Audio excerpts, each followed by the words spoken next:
आप सभी का मेरे YouTube चैनल में फिर से स्वागत है। तो आज की क्लास में हम डिस्कस करेंगे छत्तीसगढ़ का लोकगीत, लोक गाथाएं और लोक नाट्य के बारे में कुछ महत्वपूर्ण प्रश्न देखेंगे। सारे प्रश्न डिटेल्स के साथ रहेंगे। तो देरी न करते हुए देखते हैं आज का पहला क्वेश्चन।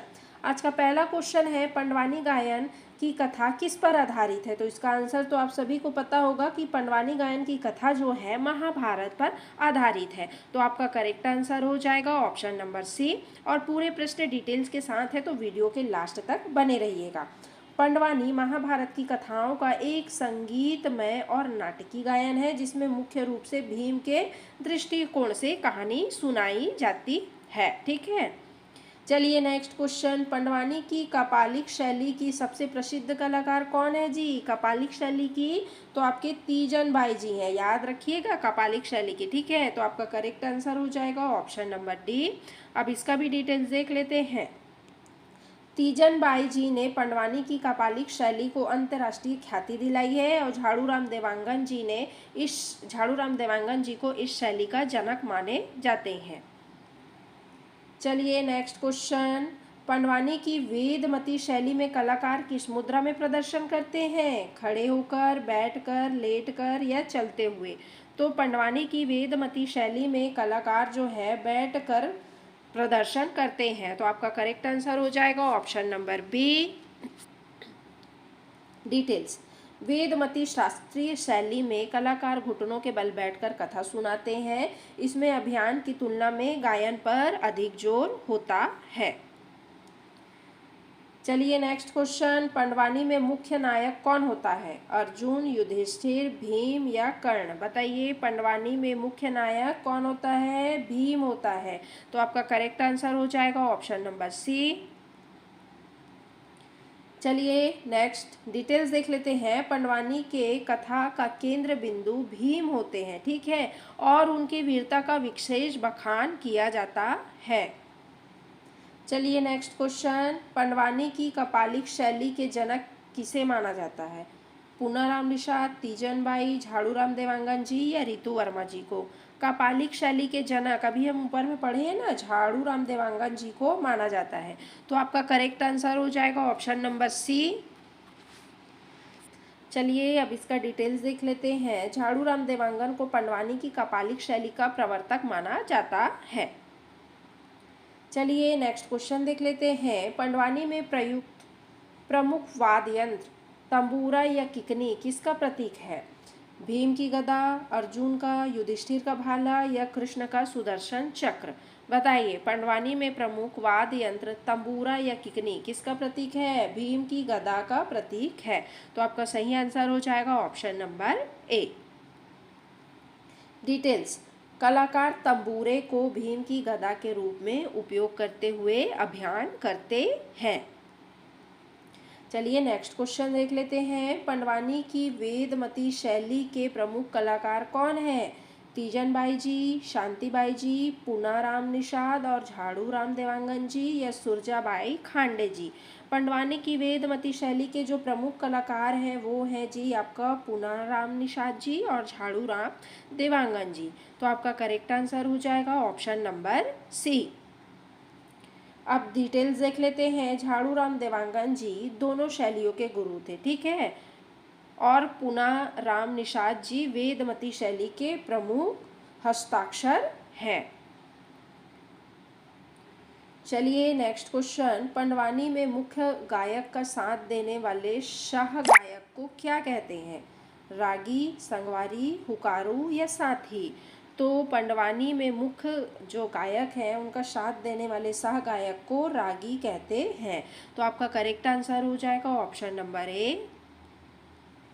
देखिए डिटेल्स। रागी मुख्य गायक की पंक्तियों को दोहराता है और कथा को आगे बढ़ाने में मदद करता है। कौन? रागी, ठीक है। चलिए नेक्स्ट क्वेश्चन इंपॉर्टेंट क्वेश्चन है। तीजन बाई को किस वर्ष पद्म विभूषण से सम्मानित किया गया था? तो किस वर्ष किया गया था तीजन बाई जी को पद्म विभूषण से सम्मानित? तो आपके 2019 में किया गया था। तो आपका करेक्ट आंसर हो जाएगा ऑप्शन नंबर डी। चलिए अब इसका डिटेल्स देख लेते हैं। तीजन बाई जी को 1987 में पद्मश्री, 2003 में पद्म भूषण और 2019 में पद्म विभूषण से सम्मानित किया गया था। ठीक है, नोट कर लीजिएगा। चलिए नेक्स्ट क्वेश्चन, पंडवानी में परघौनी क्या है? एक वाद्य यंत्र, एक गीत, एक नृत्य या एक रस्म? पंडवानी में परघौनी जो है एक गीत है, ठीक है, जो कि विवाह के अवसर पर गाया जाता है। तो आपका करेक्ट आंसर हो जाएगा ऑप्शन नंबर बी।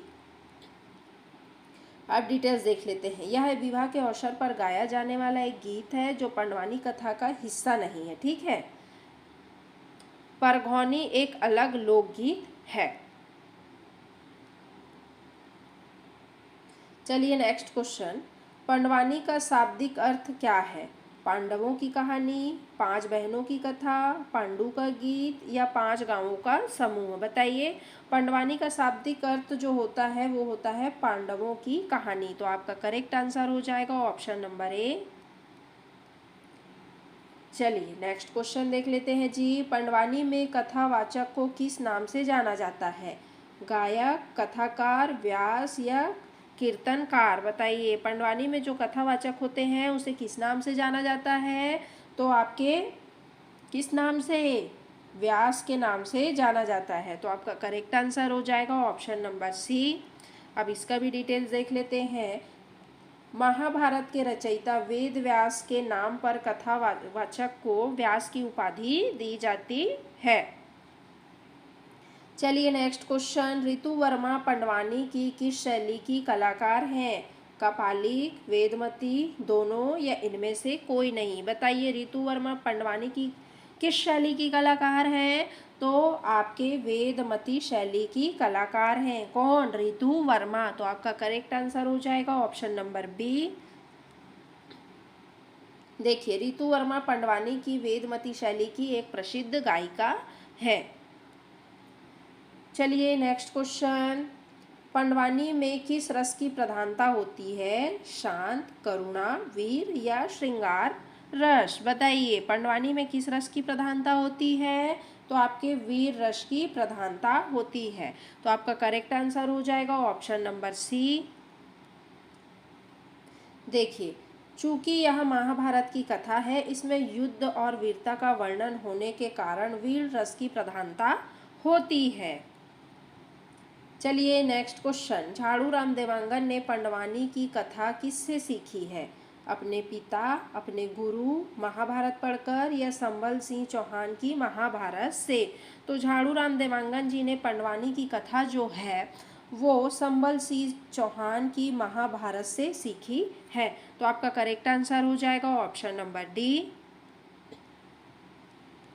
छत्तीसगढ़ में प्रचलित पंडवानी का आधार संबल सिंह चौहान द्वारा दोहे चौपाई में लिखित महाभारत है, ठीक है।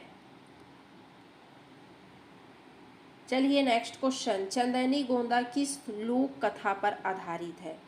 राजा भरथरी, महाभारत, लोरिक और चंदा या ढोला मारू? बताइए। चंदैनी गोंदा किस लोक कथा पर आधारित है? तो आपके लोरिक और चंदा लोक कथा पर आधारित है। तो आपका करेक्ट आंसर हो जाएगा ऑप्शन नंबर सी। चलिए, यह लोरिक और राजकुमारी चंदा की प्रसिद्ध प्रेम कथा पर आधारित एक संगीतमय लोकनाट्य है, ठीक है। सभी प्रश्न को नोट करते हुए चलिएगा। अगर क्लास अच्छा लगे तो लाइक, शेयर, सब्सक्राइब जरूर करते हुए चलिएगा। चंदैनी गोंदा को एक लोकनाट्य के रूप में किसने प्रतिष्ठित किया? बताइए। हबीब तनवीर जी ने, रामचंद्र देशमुख जी ने, दुलार सिंह मंदराजी जी ने या तीजन बाई जी ने? बताइए। चंदैनी गोंदा को एक लोकनाट्य के रूप में किसने प्रतिष्ठित किया? किन्होंने? रामचंद्र देशमुख जी ने किया। तो आपका करेक्ट आंसर हो जाएगा ऑप्शन नंबर बी। देखिए, दाऊ रामचंद्र देशमुख जी ने चंदैनी गोंदा के माध्यम से छत्तीसगढ़ी लोक कला को एक नया और भव्य मंच प्रदान किया था। किन्होंने? रामचंद्र देशमुख जी ने, ठीक है। चलिए नेक्स्ट क्वेश्चन, चंदैनी गोंदा की कथा में लोरिक कहाँ का रहने वाला था? आरंग, रीवा, रतनपुर या सिरपुर। चंदैनी गोंदा की कथा में लोरिक जो है आपका रीवा का रहने वाला था, तो आपका करेक्ट आंसर हो जाएगा ऑप्शन नंबर बी। अब देख लेते हैं डिटेल्स। लोरिक रीवा मध्य प्रदेश का एक वीर यादव था, ठीक है। नेक्स्ट क्वेश्चन, चंदैनी गोंदा की नायिका चंदा किस राज्य की राजकुमारी थी? आरंग, रतनपुर, सिरपुर या खैरागढ़। तो चंदैनी गोंदा की नायिका चंदा जो थी वो आपके आरंग की राजकुमारी थी, तो आपका करेक्ट आंसर हो जाएगा ऑप्शन नंबर ए। चलिए अब डिटेल्स देख लेते हैं। चंदा आरंग के राजकुमार की पुत्री थी। चलिए नेक्स्ट क्वेश्चन देख लेते हैं जी। लोरिक और चंदा की कथा में प्रमुख रस कौन सा है? वीर रस, करुणा रस, शांत रस या श्रृंगार रस। लोरिक और चंदा की कथा में प्रमुख रस जो है वो है आपका श्रृंगार रस, तो आपका करेक्ट आंसर हो जाएगा ऑप्शन नंबर डी। अब डिटेल्स देख लेते हैं।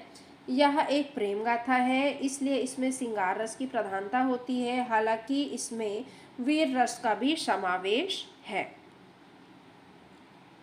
चलिए नेक्स्ट क्वेश्चन, चंदैनी गोंदा की प्रस्तुति में किस वाद्य यंत्र का प्रमुखता से प्रयोग होता है? केवल तंबूरा, सारंगी, टिमकी और ढोलक या सितार। बताइए, चंदैनी गोंदा की प्रस्तुति में किस वाद्य यंत्र का प्रमुखता से प्रयोग होता है? तो आपके टिमकी और ढोलक का प्रमुखता से प्रयोग होता है, तो आपका करेक्ट आंसर हो जाएगा ऑप्शन नंबर सी। यह एक संगीतमय नाट्य है जिसमें टिमकी, ढोलक, हारमोनियम और बेंजो जैसे वाद्य यंत्र का प्रयोग होता है, नोट कर लीजिएगा। चलिए नेक्स्ट क्वेश्चन, चिंता दास किस लोक नाट्य के प्रमुख कलाकार थे? नाचा, रहस, चंदैनी गोंदा या गम्मत। तो चिंता दास जो थे वो आपके चंदैनी गोंदा के प्रमुख चंदैनी गोंदा लोक नाट्य के प्रमुख कलाकार थे, तो आपका करेक्ट आंसर हो जाएगा ऑप्शन नंबर सी।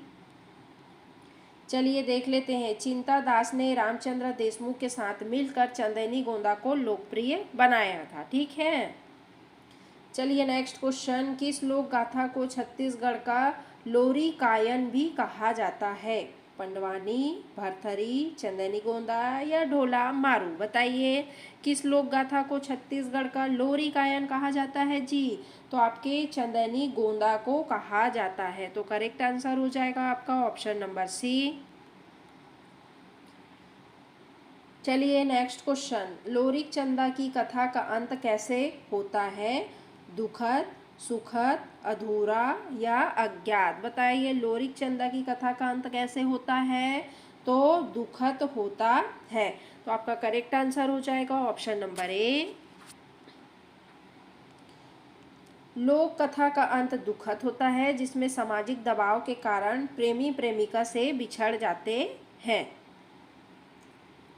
चलिए नेक्स्ट क्वेश्चन, लोरिक की पत्नी का क्या नाम था? पिंगला, मेनका, मंजरी या सीता। बताइए, क्या नाम था लोरिक की पत्नी का? तो उसकी पत्नी का नाम था मंजीरा, ठीक है, तो आपका करेक्ट आंसर हो जाएगा ऑप्शन नंबर सी। देखिए, कथा में लोरिक की पत्नी मंजीरा का भी महत्वपूर्ण स्थान है। चलिए नेक्स्ट क्वेश्चन, ढोला मारू लोक गाथा मूल रूप से किस राज्य की है? मध्य प्रदेश, उत्तर प्रदेश, राजस्थान या गुजरात। ढोला मारू लोक कथा मूल रूप से किस राज्य की है? मूल गाथा जो लोक कथा मूल रूप से किस राज्य की है? ढोला मारू की तो आपके राजस्थान की है, तो करेक्ट आंसर हो जाएगा ऑप्शन नंबर सी।